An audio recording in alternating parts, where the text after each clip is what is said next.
Hi everyone, welcome back to my channel, Gigi on Gower. My name's Deb.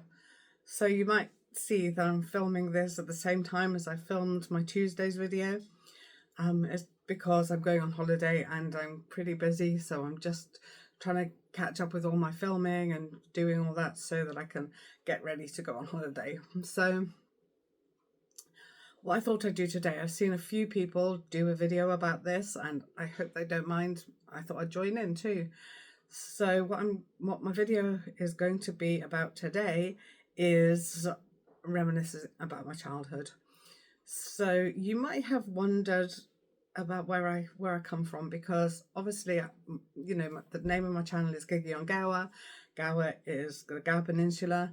It's in South Wales near the city of Swansea. And I'm going to cough, so I'm going to turn off the camera a minute. Sorry, I've got a cough and a cold. Not feeling very well. Anyway, which is just what you want when you're going on holiday, isn't it? So, yeah, so I live on the Gower Peninsula in South Wales. But you might have thought from the way I sound, I don't sound Welsh. No, I'm not Welsh. I'm going to talk about where I come from, where I was born, and a bit of reminiscing about my childhood. So actually, I was born in Morley Hospital, which is near Leeds in Yorkshire and in England. For anyone who's not from Britain, that's in England. So my parents lived in a village next to Morley, a Morley village, which is still called Gildersham. And I spent the first 6 years of my life living in Gildersham in Yorkshire. So I lived in a little house. If anyone comes from there, I lived on Street Lane.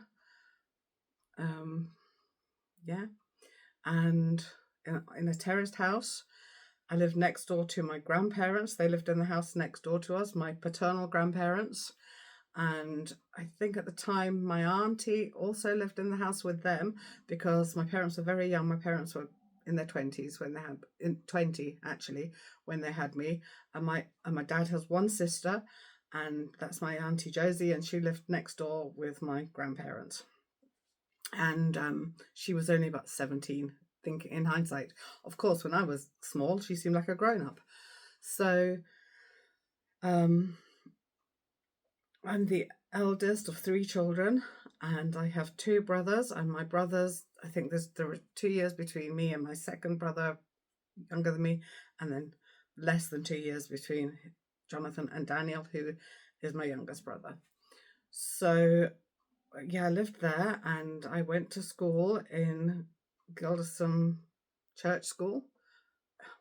It was just a church school. My dad, it's the same school as my dad had attended, and because my mum came from East Ardsley, which is another village closer to, I think both villages, both Gildersham and East Ardsley, are between Leeds and Wakefield.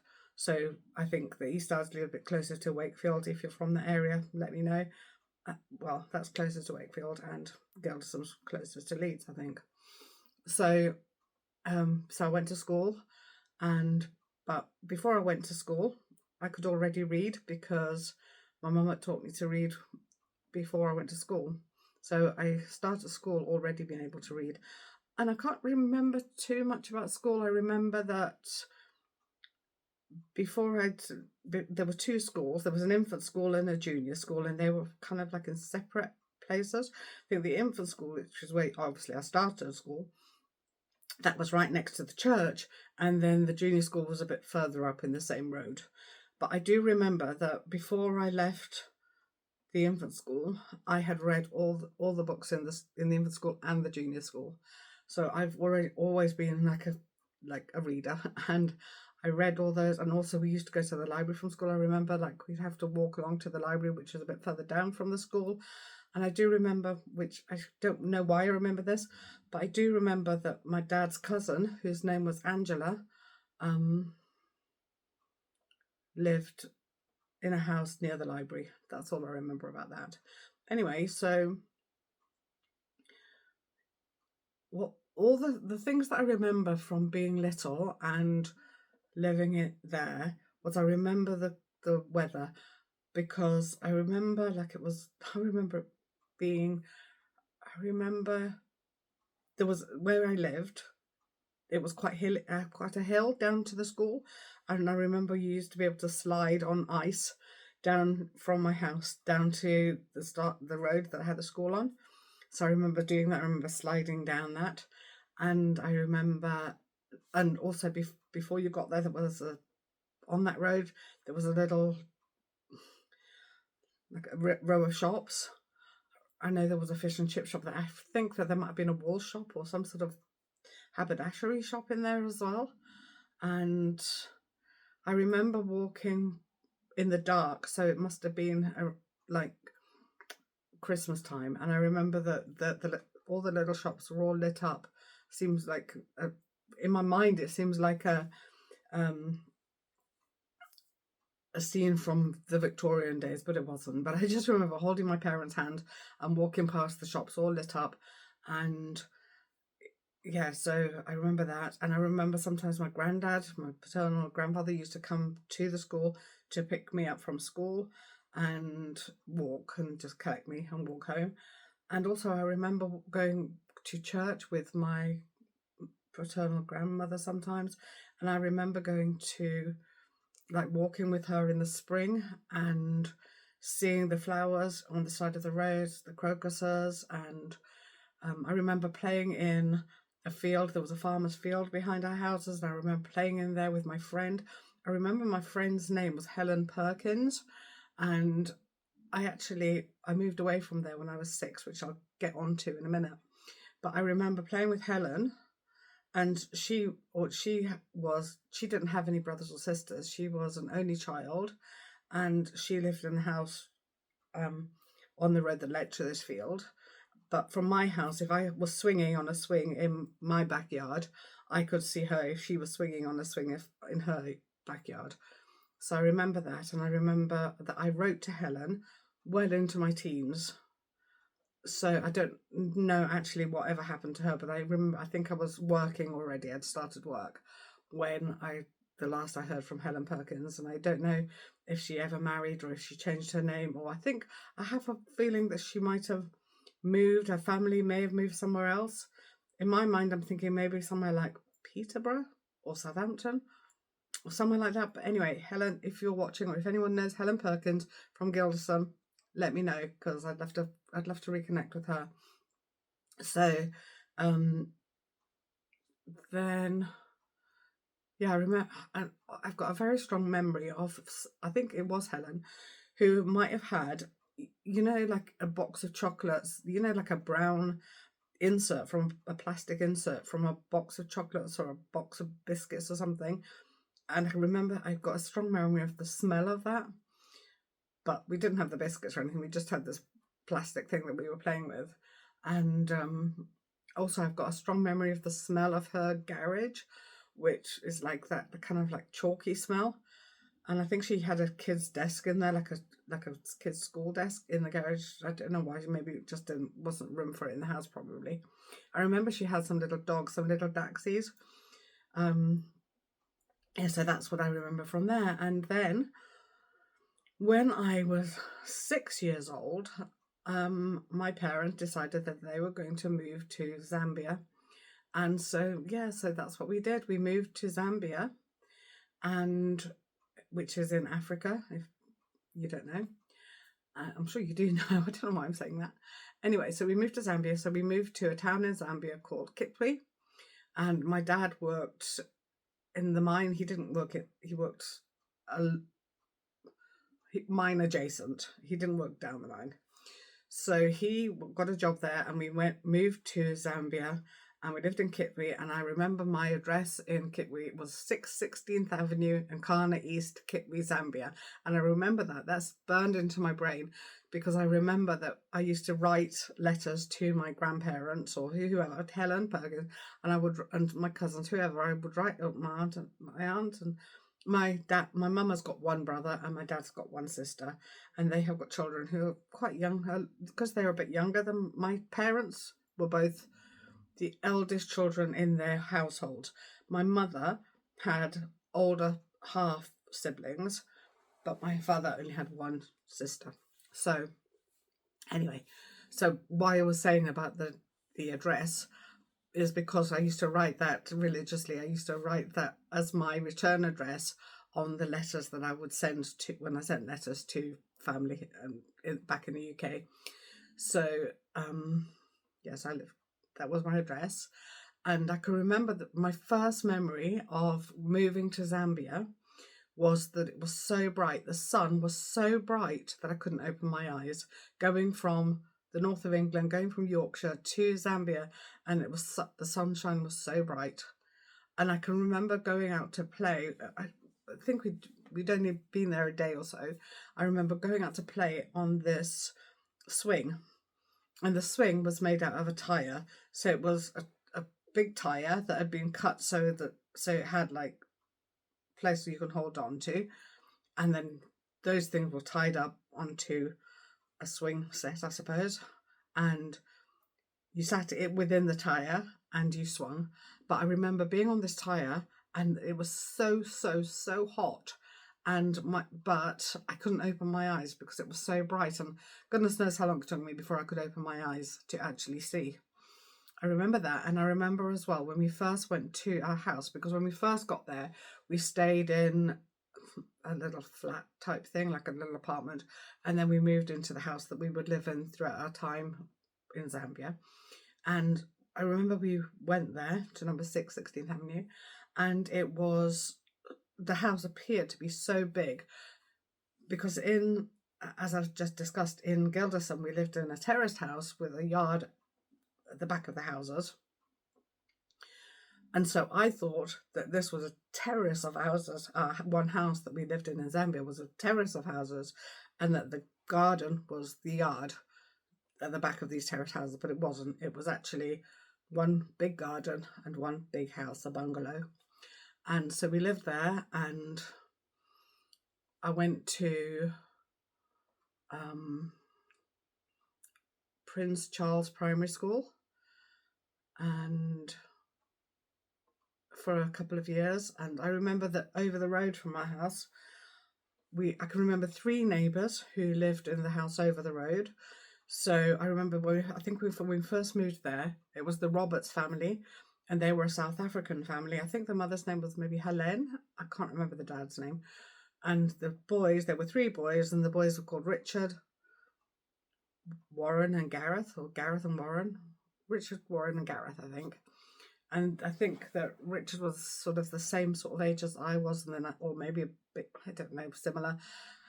And then Warren and Gareth, I think, were similar age to my brothers. So I think we were all of a similar age. So they were our friends, and then they left Zambia and they moved back to South Africa.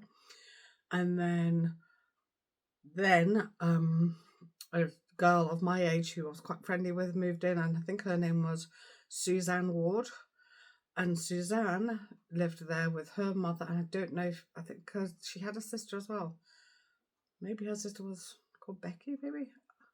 A little girl, another little girl. And her, bearing in mind, I was like 6, 7 at this time that I'm talking about. Maybe 8. I might have been 8 by then. And so so she lived there with her mum and her mum's partner. Don't know if it was Suzanne's dad, can't remember. I have no recollection of any of the men in the story.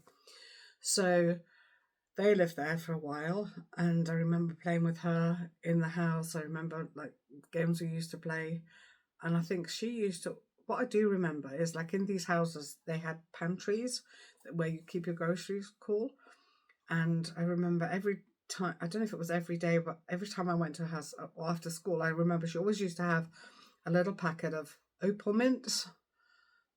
And I don't think they make, I can't even remember opal mints. I can remember opal fruits, which of course became Starburst, but I remember opal mints, so I don't know if that was the thing.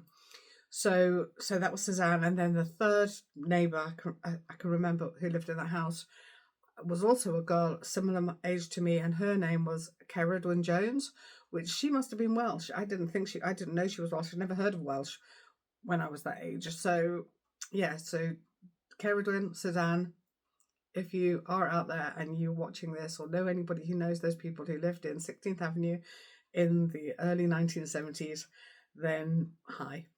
So yeah, so they were our neighbours. But then on the end of the road, so we were number 6, so we probably lived 3 houses in.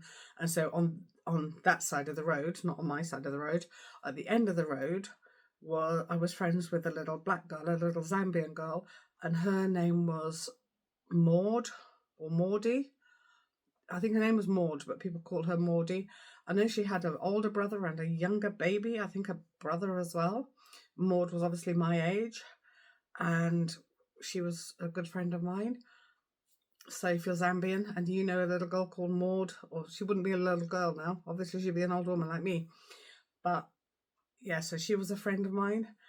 And I remember, like, when I first went to Zambia, when we lived in England, you used to get the little bottles of milk, and you had to drink the milk. And I didn't like the milk, and I didn't used to want to drink it. But you used to get into trouble if you didn't drink it. So when we moved to Zambia, I was like, yay, no more milk. But they did have milk.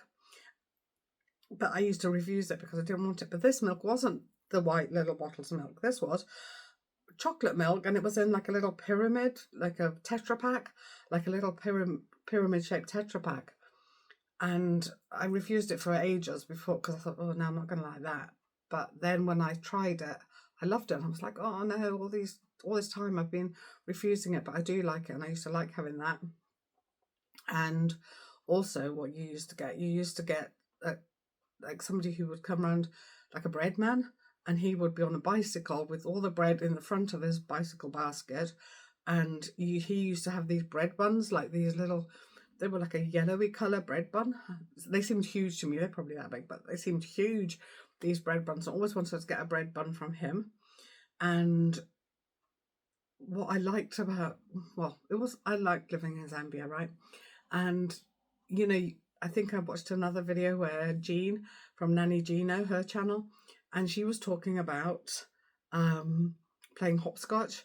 And what was nice about living in Zambia is our fences were made out of bamboo, and sometimes you get a little thin slither of bamboo, and you could pull it out of the fence, and then you could use that little stick of bamboo as something to draw on it, because the garden, we had quite a lot of sand, and so you could play hopscotch in the sand. So you could draw your hopscotch lines with bamboo, and then you could just think. I remember I used to spend hours like drawing a huge house in this sand at the back of our house, and I'd draw it with my bamboo stick, and then I'd save.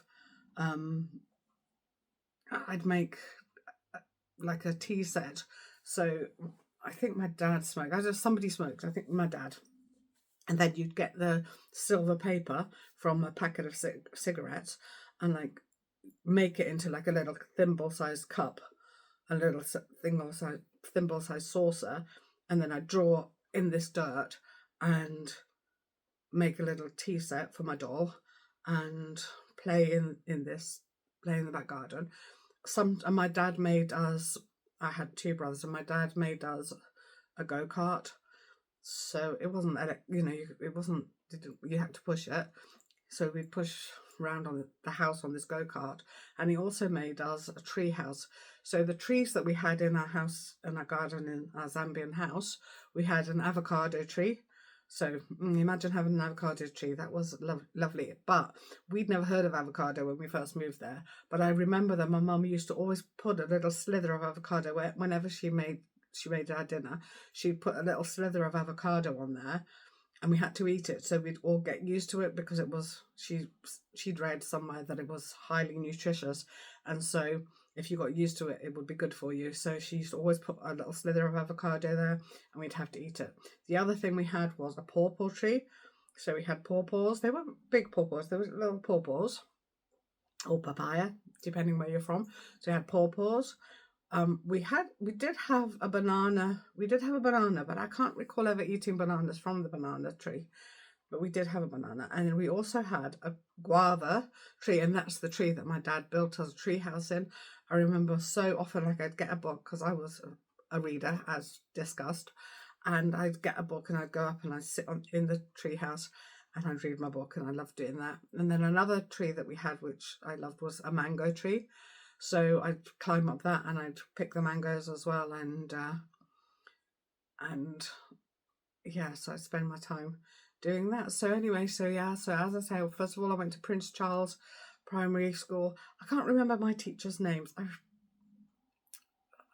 no recollection of their names. And then after that, I went to, at the time that when I first went there, it only went up to, I think, only juniors, like juniors. And then you had to move on to a different school, which the school that I then went to was called Riverrain. So I went to Prince Charles, then I went to Riverrain, and then I went back to Prince Charles because then it expanded and older children could go. So I went back to there, and so yeah, so that's where I lived. And I think Prince Charles School is now called Matete. I'm not sure. Yeah, I think so. So if you're from Zambia, then that's where I mean. So yeah, so that's a bit of, I thought it might be interesting for people to know, because I think it might be a bit different to some of your childhoods. But that was oh yeah, and so before I go, I just want to say the kind of things that, like, at the bottom of our road, there were these huge slag heaps, because Zambia is a copper mining country, and when you mine copper, the effluence is slag, and so they had these huge slag heaps which were full of arsenic, so that was quite dangerous. And but we also used to go to a dam. There was a dam, which was, I think, Mufalira Dam, and we'd go there and go out on a boat. There were crocodiles in the dam. We'd go out on my parents' friend's boat, so we'd do that. Also, we used to go to, there was an Italian club in Kitwe, so we'd attend that. There was a rugby club.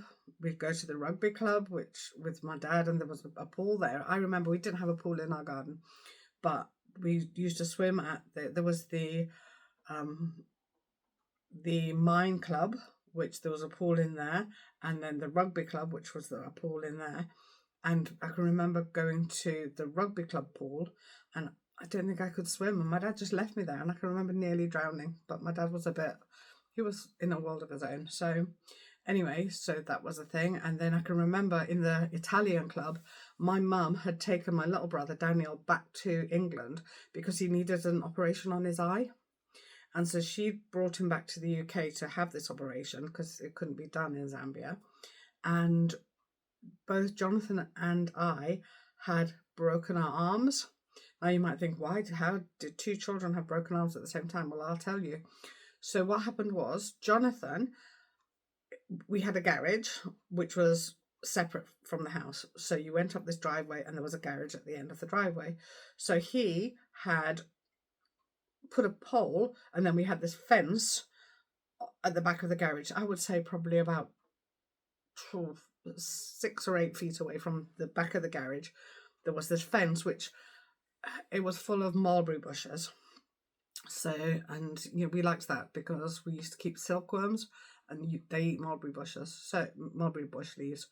But anyway, Jonathan had got this pole, and he'd balanced this pole between the roof of the garage and the fence where the mulberry bushes were, and he decided that he was going to tightrope walk between the garage and the fence. So that's what he did. He fell down. He broke his arm. So that was one child with a broken arm. Now, bearing in mind, my mother had got this plan to take my little brother back to the UK for his IOP. So then Jonathan and I were messing about, playing outside. His right arm was in a cast because he'd broken it. And so, but we were playing leapfrog. And so I went to put my hands on his back to leapfrog over him, and he ducked, and I went tumbling over him, and I broke my left arm within a week of him breaking his arm. So, so he had his arm in a cast, and his right arm, and I had my whole arm in a cast. I had it from here because I broke my elbow because of the way I fell on it.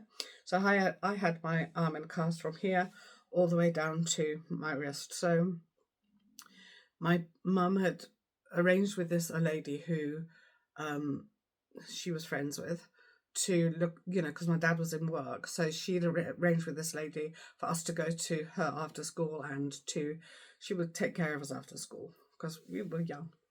So we used to go to this lady's house, and this lady took us to the Italian club, and she was like, "Yeah, go swim." And we were like, "No, we can't swim. We've got our arms in the cast."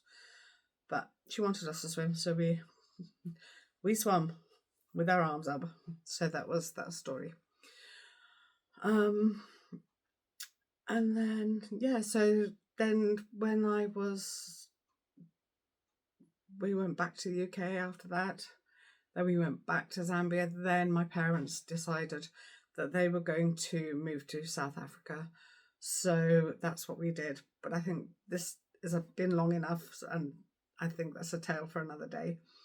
So thank you very much for watching this story, and please like and subscribe if you want to. And sorry about how dark it is in here. I feel like I'm in some sort of like scary tale, but I've got the window closed because there's too much light from the window if I don't have it closed, and it's quite dark because there's a lot of rain outside. So like and subscribe, and please follow me, and I'll see you next time. Bye.